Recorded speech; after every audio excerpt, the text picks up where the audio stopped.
Os personagens não têm nome, como os senadores, os Flattering Lords no original, inclusive se confundem, são funções. E há um outro personagem muito contemporâneo que não é frequente nas peças de Shakespeare, que é a multidão, the mob, que aparece em Júlio César como um ator importante da cena política, e aqui sim a multidão se associa a Pemantos na sua reivindicação, no seu ataque a Atenas. As pessoas que têm nome e uma coloração dramática são poucas, e curiosamente são, Timon não tem família, mas tem Flávio, que na contagem brasileira Flávia, na inglesa também, talvez no original fizesse sentido pelo pequeno trocadilho. Flávio era o steward, que é o criado, o assistente, e a brincadeira era que isso era um pequeno trocadilho com Stuart, uma alusão ao rei. Mas mulher tem mais graça e essa alusão se perdeu, não faz sentido aqui para nós. Flávia se apresenta de uma forma muito humana, como um acessório da velha ordem decadente, que se distingue pela sua honestidade, fidelidade, lealdade pessoal, incalculável, muito dentro dos quadros de valores da economia feudal e das relações pessoais que ali se desenvolviam.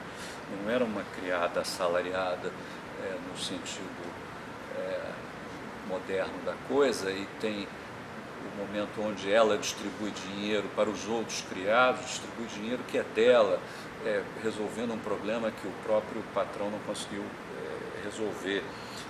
A Flávia é uma espécie de Cordélia nessa peça,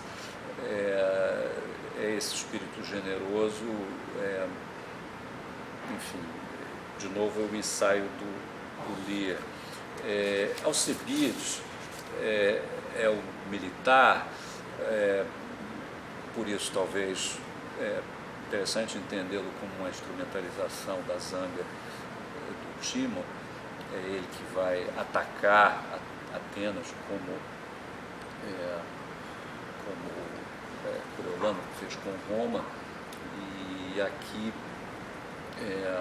nas montagens ele aparece nas montagens do século XX com cara de Fidel Castro, e na montagem inglesa com uma cara de alguém vestido à la manifestante, Occupy.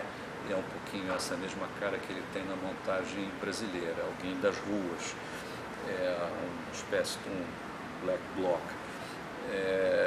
A Pemantos, em outras montagens, aparece como um jornalista, fumante compulsivo, e na montagem brasileira, talvez muito melhor do que nas outras, como um contraponto irônico a um personagem muito triste, muito trágico, muito melancólico.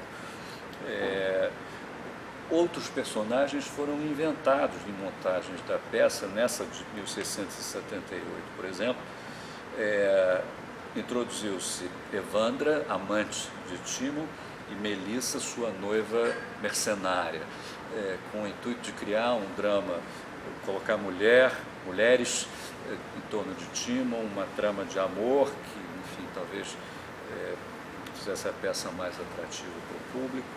Outra montagem, logo depois, tem uma filha de Timon que se apaixona por Alcebiades.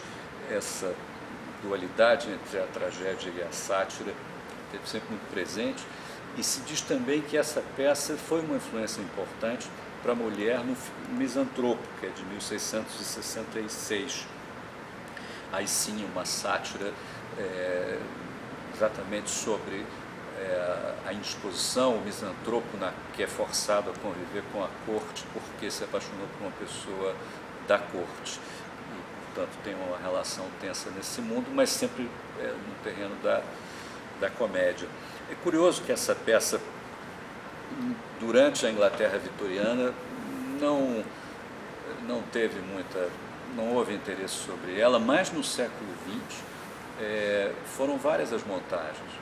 E a primeira vez que os senadores aparecem de terno e gravata como homens de negócio foi em 1947, na primeira das montagens da Royal Shakespeare Company, perdão, na montagem de 47. Seguiram-se outras e é curioso como a peça fosse mais contemporânea do que qualquer pessoa imaginasse, talvez pela história dos escritores que seja. Enfim, o dinheiro talvez aí o elo que faz essa peça um pouco mais contemporânea. Ela, em seu tempo, tratou da coisa de uma coisa que parecia ainda não inteiramente desenvolvida, e hoje, do jeito que está, todas as sugestões parecem mais presentes. A ideia do dinheiro como uma espécie de equivalente universal aparece em coloração muito forte na peça. As expressões como prostituta da humanidade, intermediário de impossibilidades, cafetão universal, são modos de se referir ao dinheiro como algo que reduz desejos diferentes a um denominador comum.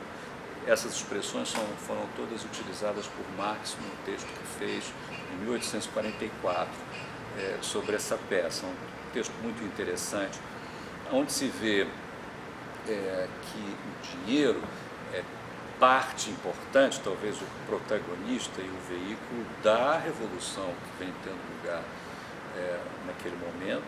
Ele é o elemento que introduz um novo modo de produção, é a inovação, na verdade, é a destruição criadora, meio que o lado negro da criação, porque ele aparece como um elemento que destrói todo esse acervo de relações próprias da velha ordem, e sendo assim, ele faz o papel um pouco do Mefisto, um personagem conhecido, popular da época. O Fausto de Marlowe tinha sido um blockbuster da ocasião, todos conheciam a história.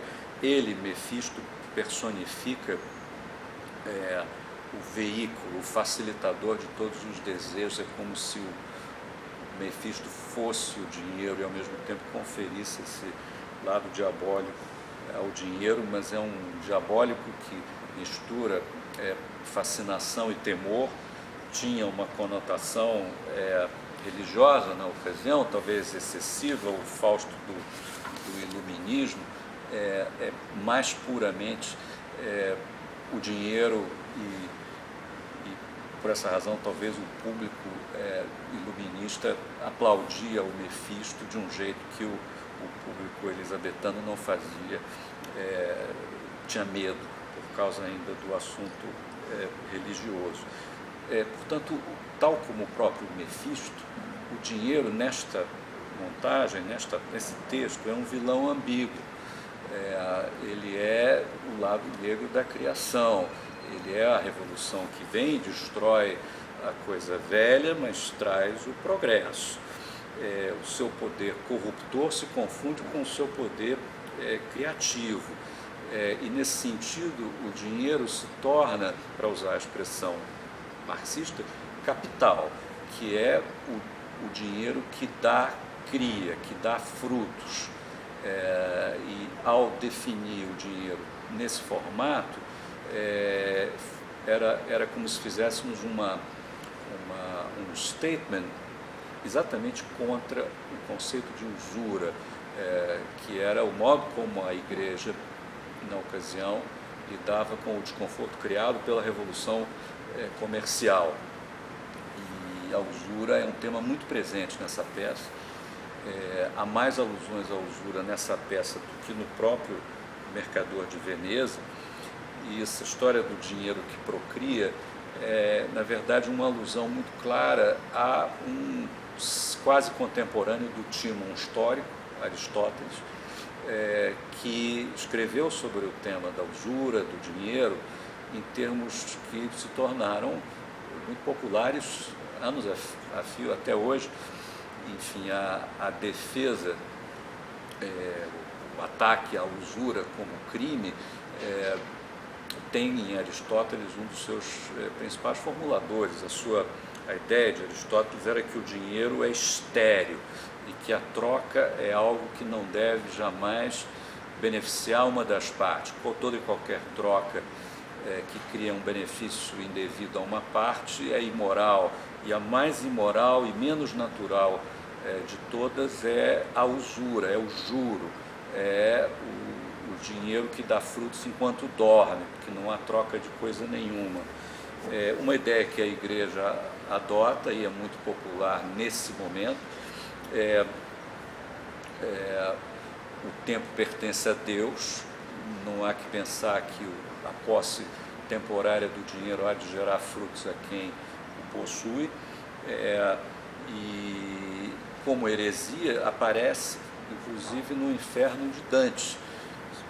No terceiro vale do oitavo círculo do inferno existem 4 personagens, são os blasfemadores, os intelectuais, os sodomitas e os usurários.